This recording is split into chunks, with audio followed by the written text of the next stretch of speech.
Now let's try to understand the internal architecture of the Java messaging queue.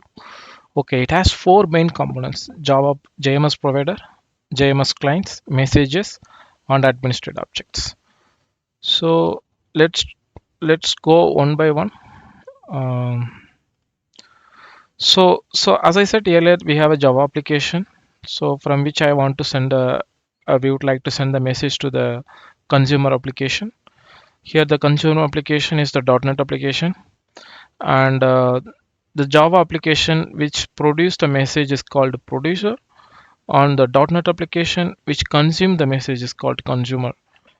Okay, so these two application, I mean the producer and consumer, are being connected with the JMS provider. So this JMS provider is acting as a bridge between these two applications. I mean the middleware. It's a middleware. It is acting as a middleware between the producer and consumer applications. So this JMS provider is the implementation of the JMS API. I mean, JMS API is a specification. That implementation is provided by the JMS provider. It can be the provider can be ActiveMQ or IBMQ or NetQ based on um, the queue system that you are using in your application. Okay, so here JMS client is nothing but the producer and consumer components, those are connected with the JMS provider, is called JMS client. So in this example, in this diagram, we are seeing only one producer and only one consumer, but in real time we might have multiple producer and multiple consumers. So all the components, all the parties connected with the JMS provider is called JMS clients. Either it can produce the message or consume the message. So altogether is called JMS clients. Okay, so the data which is transferred from producer application to the consumer application is called message. Message is nothing but the data. Okay, so this JMS provider, we already said. Okay, JMS provider, it has two main components.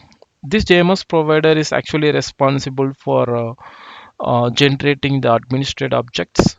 Administrative object is nothing but the pre-configured object generated by administrator or JMS provider to use with the JMS clients.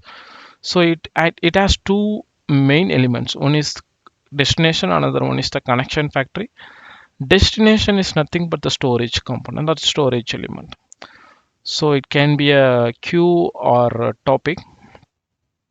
Um, so let's go to the diagram again. So I want to send a message from producer application to the queue. So I am posting the message to the uh, JMS provider. So as I said, it can be the storage element, it can be a queue or a topic. So in which I will be posting the message. That message will be queued in that queue or the topic. So the consumer application will listen or monitor the queue or the topic, and it consume the message once it is available.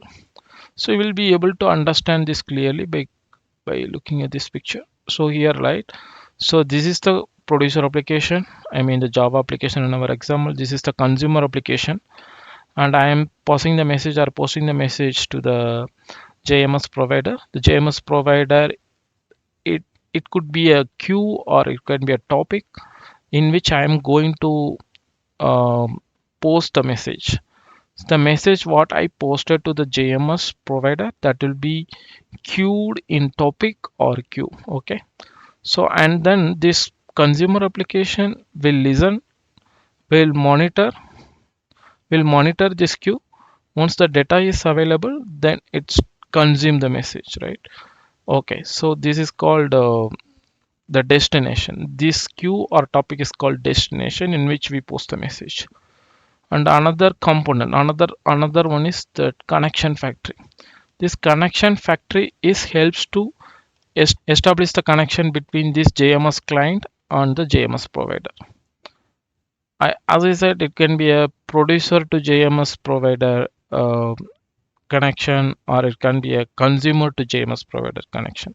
So this connection factory object is helps to establish the connection between the JMS provider and the JMS clients. Thank you.